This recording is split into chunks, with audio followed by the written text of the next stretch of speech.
Hello, ladies and gentlemen, and welcome to another edition of Hockey at the Hall. This is your host, Anthony DiPaolo. And I'm Sean Clancy. Uh-oh. Guess what day it is? Guess what day it is? What day is it, Sean? Is it hump day? It's Hockey at the Hall day.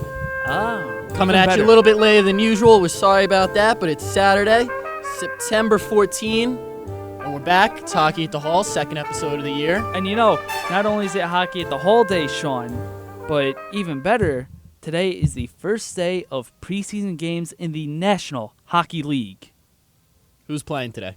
Do you know? You have it right in front of you, so let's take a look. Today we got Washington versus Winnipeg, Edmonton and Calgary. It says Edmonton and Calgary twice. Apparently they're playing at 9 o'clock and 10 o'clock.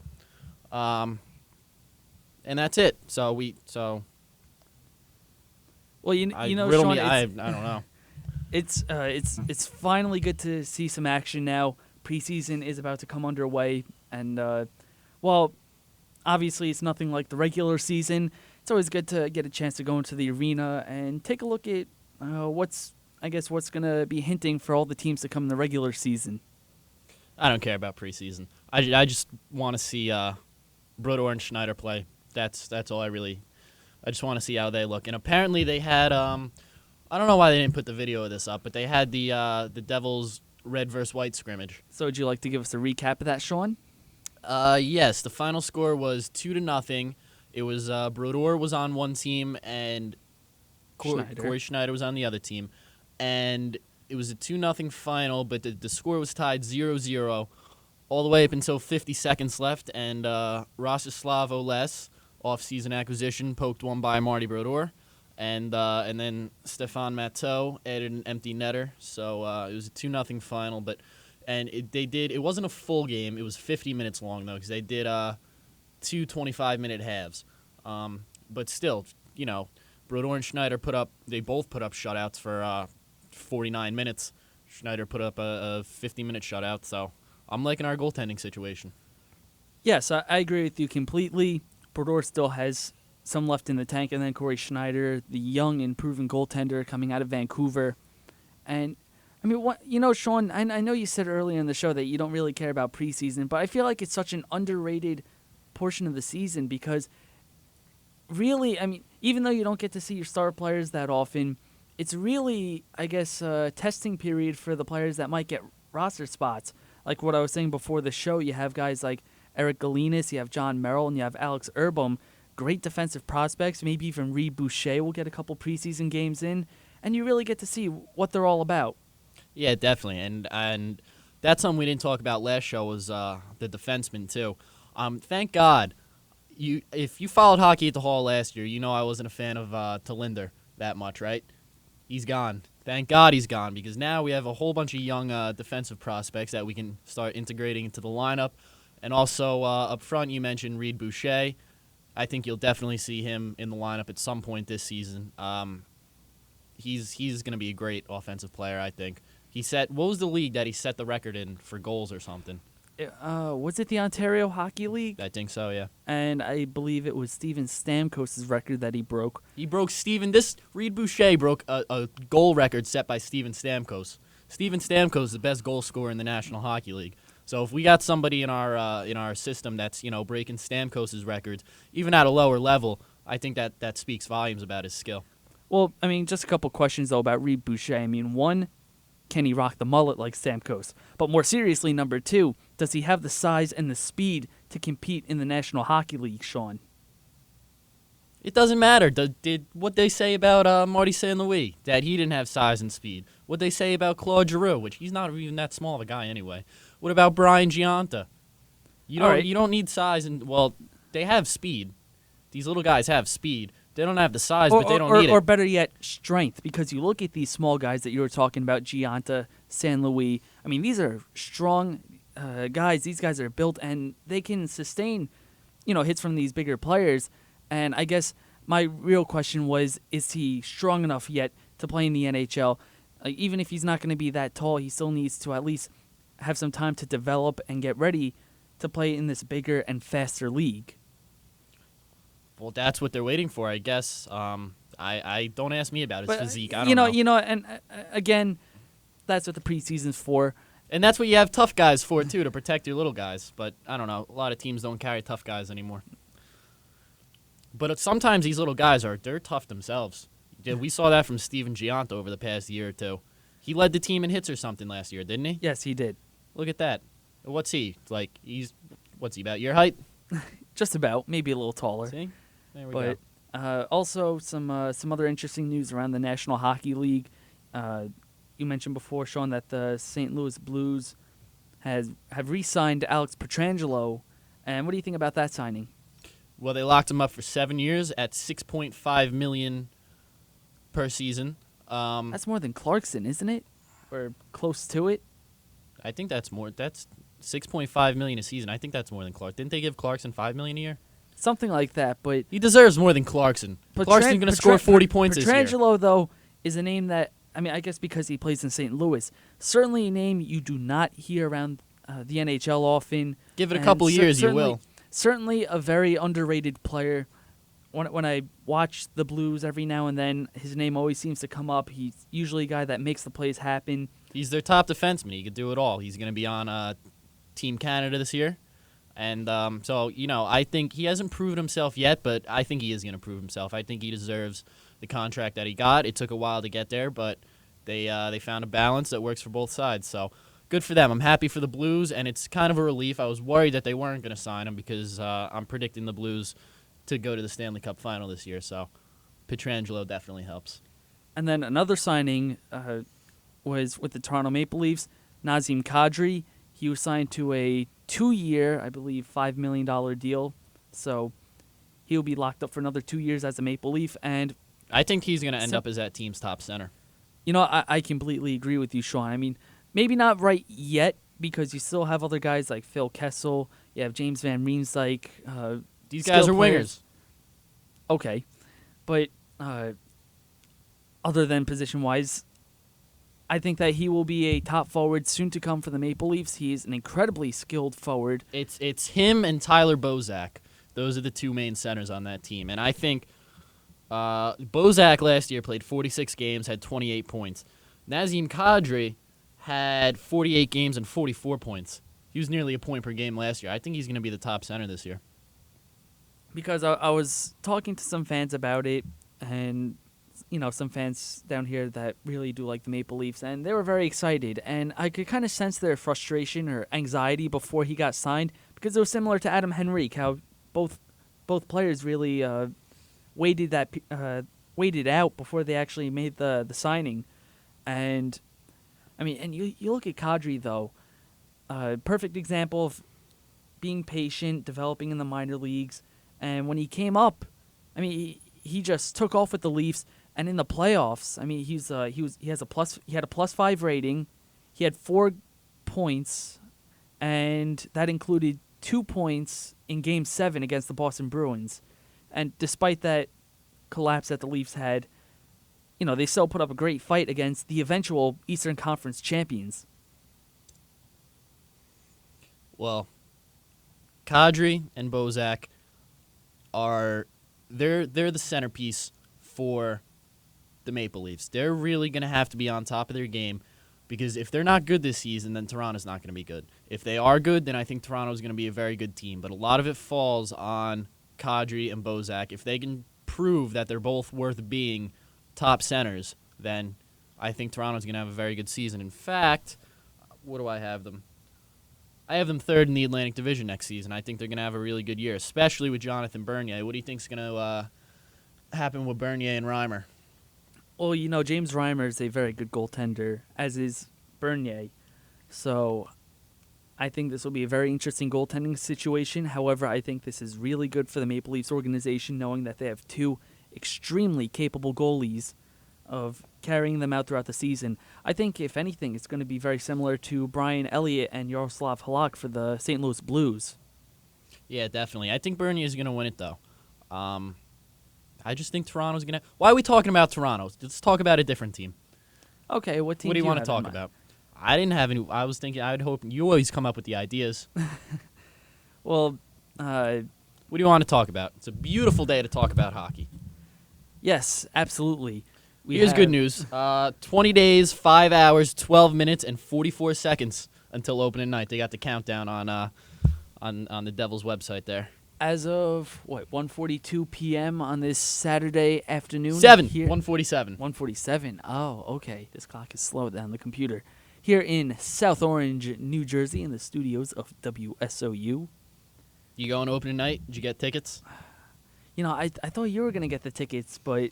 I got tickets, but I got a I guess whole waiting not. list of people that are going. I picked up 8 tickets. I locked these up a couple months ago. I got myself 8 tickets. I'm bringing a whole bunch of people out. I'm getting my parents out. I'm getting my girlfriend out. Shout out, by the way, to my parents and my girlfriend. They're both back home. I'm stuck here. I have no friends up here. So, except for you. Don't look at me like that. But you got to get tickets. You got a girl you can bring out to open night. You got to bring a date. You got to bring a date to Well, open night. I looked at the prices on StubHub, though. They're pretty expensive right now, over $50 a ticket. Yeah, that's why I locked mine up. Mine were, I'm used to dropping $70 or $80 a ticket for opening night. But I saw there was great seats, and there was 8 tickets available for $60 each. So I picked those up right away. About a month ago now, I got those. But you got to work on getting those tickets, Anthony. They're only going to get more expensive. And you got to find a date, too. I can call up my friend One-Eyed Rachel for you. Oh, thank you. Definitely. She'll only see half the game, but we'll get her out there for you. Well, although looking at the prospective season that's about to start, I'm just really looking forward to it. And certainly just going back to the Prudential Center, looking at just the sight of the ice, it's always something very nice to see. The and smell, then, I love that smell when you walk out there, the beer fresh and sheet of piss. ice. Yeah, sure. Well, it's not as bad as Madison Square Garden, New York City. Oh, yeah, I know. Walking into the garden, you have to step over hobos on your way to get in. But I don't know. I kind of want to go to the garden again because apparently it's all renovated now. Last time I went there, it was absolutely miserable. So, I mean, it can only improve.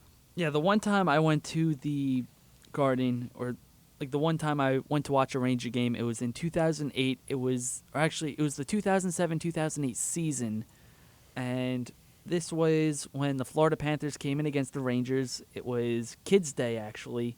One of my assistant high school coaches for the hockey team gave them to me, and it was when the Rangers lost 4-0 to the Panthers. It was the beginning of the end for Tom Rennie. You could hear the fans that they were very angry with him. And a little fun fact, that team that beat the Panthers was coached by Pete DeBoer. Oh, there we go. You know what I was thinking? The Devil Ranger rivalry this year is going to be a lot less exciting without John Tortorella behind the Rangers bench or standing on top of it yelling at people. You know what? I think the pinnacle of that rivalry, though, was in the Eastern Conference Finals 2012. It was when Mike Rupp pushed Brodeur. Yep. And then Tortorella and Pete DeBoer both came up, and they just started yelling at each other.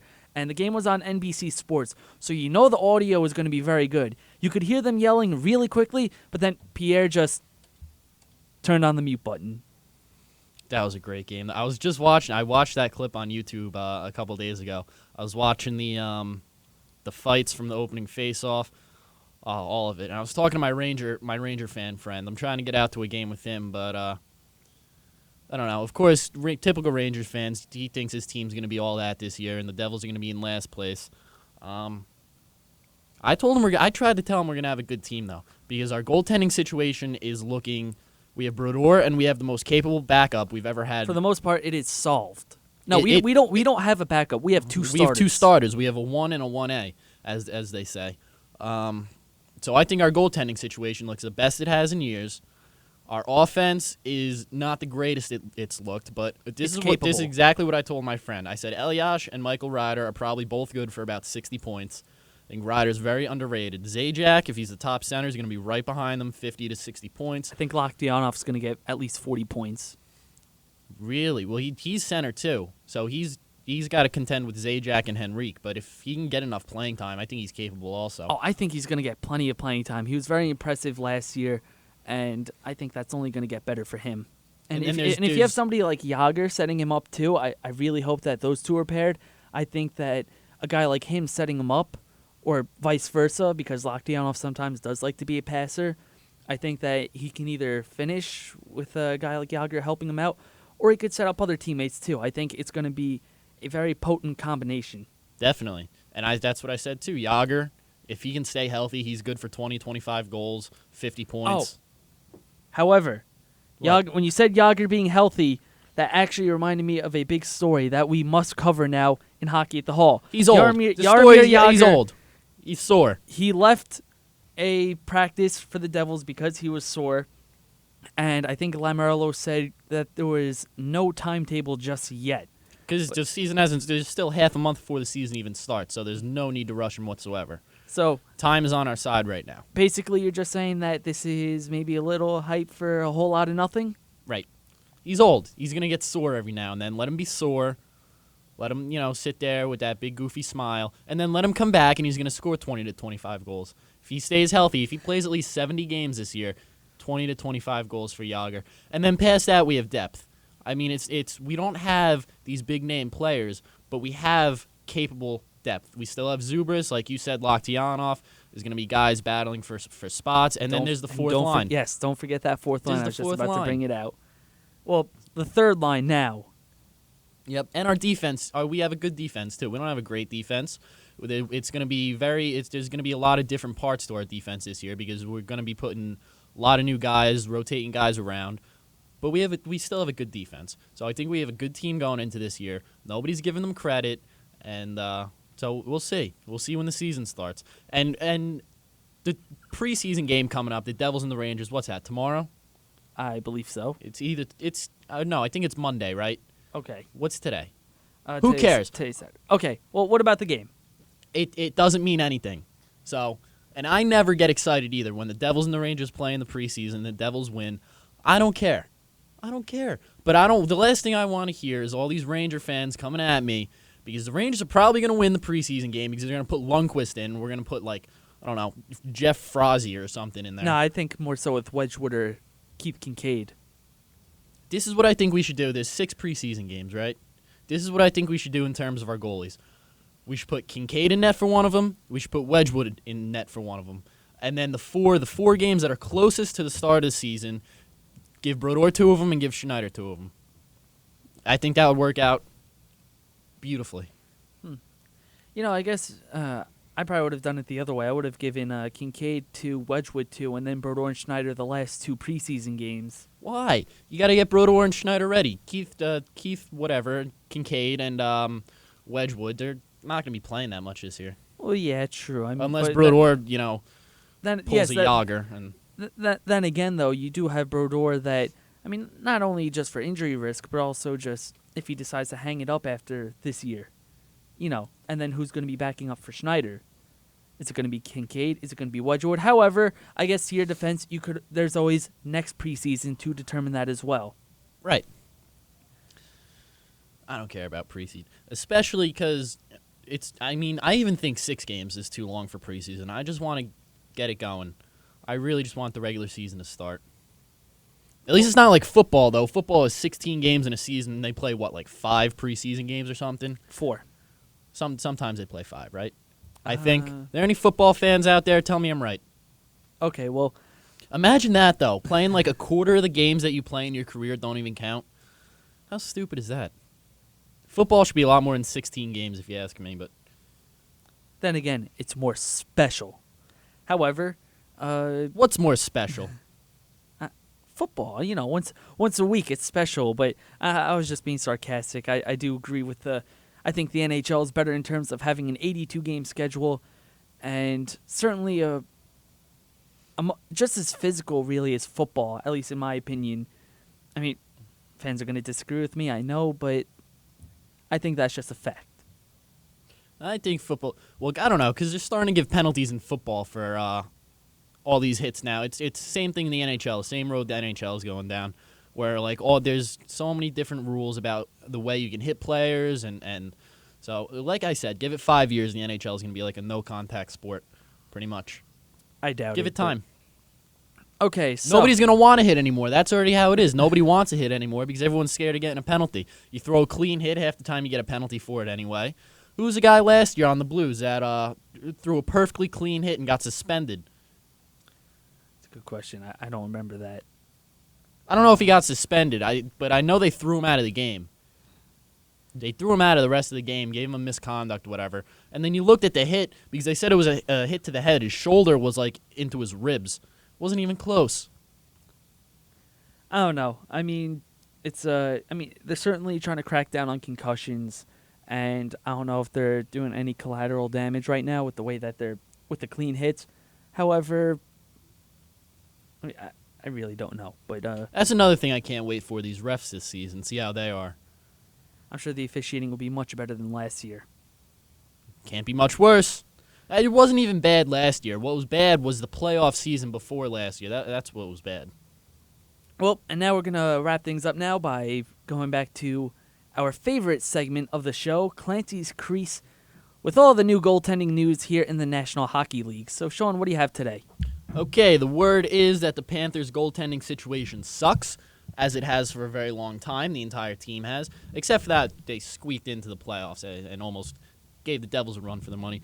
Never mind that. They're considering 3 goalies to be on their team right now. It's between Timmy Thomas, Ilya Bryzgalov, and Jose Theodore that, this team is, the Panthers are talking to all 3 of these guys. So, if it's coming down between these 3 guys for the starting position for the Florida Panthers this year, I'm going to tell you who I want. I don't want Ilya Bryzgalov because he's a good goalie. I think he's better than most people give him credit for, especially on the Flyers, because it's not the Flyers' fault that he gave up goals. It's not his fault that he gave up goals. It's the Flyers' fault. I still think Bryzgalov's a good goalie. However, I don't... Not much of an improvement on defense. No. If Bryzgalov goes to the Florida Panthers in a year or 2, I think he would lose the starting job to Jacob Markstrom anyway.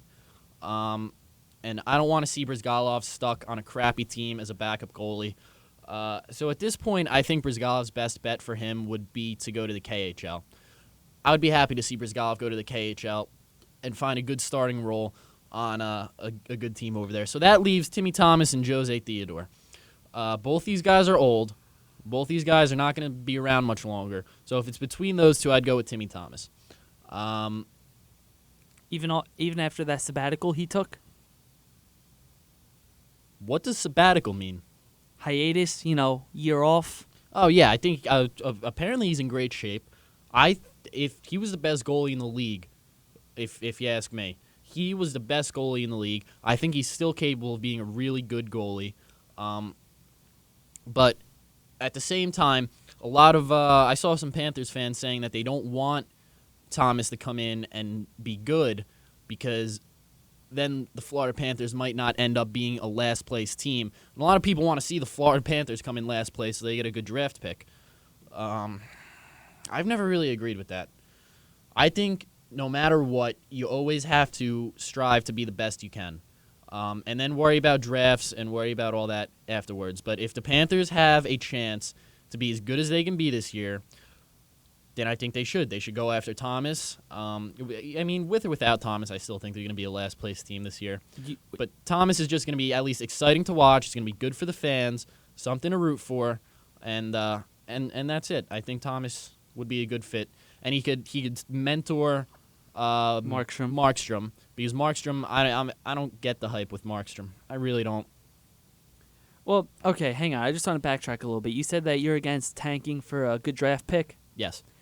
Would you say the same thing if the New Jersey Devils had the opportunity to draft Mario Lemieux?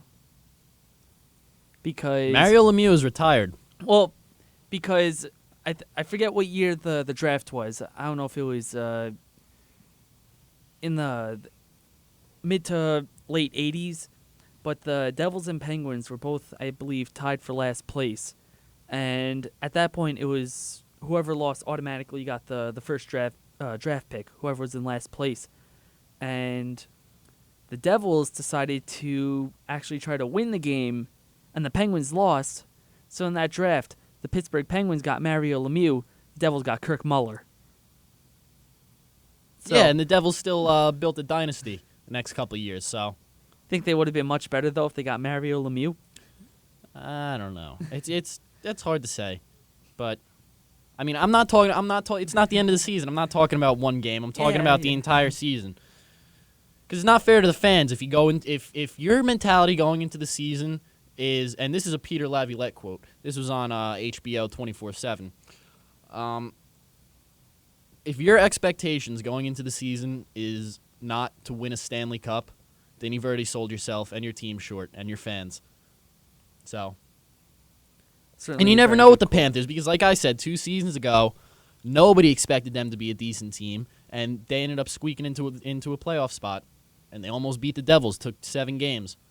So, I think the Panthers should sign Timmy Thomas, and then just see what happens from there. But I think it would be good for Thomas, good for the Panthers, good for the fans, good for Markstrom, and good for hockey in general because we need more goalies like Timmy Thomas. So, is there any last words you want in this? Yes, hockey really Hall quick. edition? Kiprusoff, Mika Kiprusoff just retired a couple days ago, so congrats to him on an outstanding career. Spent a little time with the San Jose Sharks before going to the Flames. He was the Flames goalie for about, 9 seasons, 10 seasons. He picked up 319 career wins. He holds all kinds of records, franchise records for the Calgary Flames, and in his Including that one time in the Stanley Cup NHL, appearance. he went to the Stanley Cup that one time. Lost out to Tampa Bay. Yep. And he was the first team All-Star in 05-06. It was probably his best season. First team All-Star, won a Vezina Trophy that year, Jennings Trophy. So congratulations to Mika Kiprusoff. Kipper the Keeper, as I like to call him. He, at the age of 36, he retired from the National Hockey League. So congrats to him on his career. Yep. And That's all I got for you, Anthony. And that wraps up this edition of Hockey at the Hall. This is your host, Anthony DiPaolo. I'm Sean Clancy. And be sure to tune in next week as we start getting more in-depth with the preseason. And until then, we will see you then.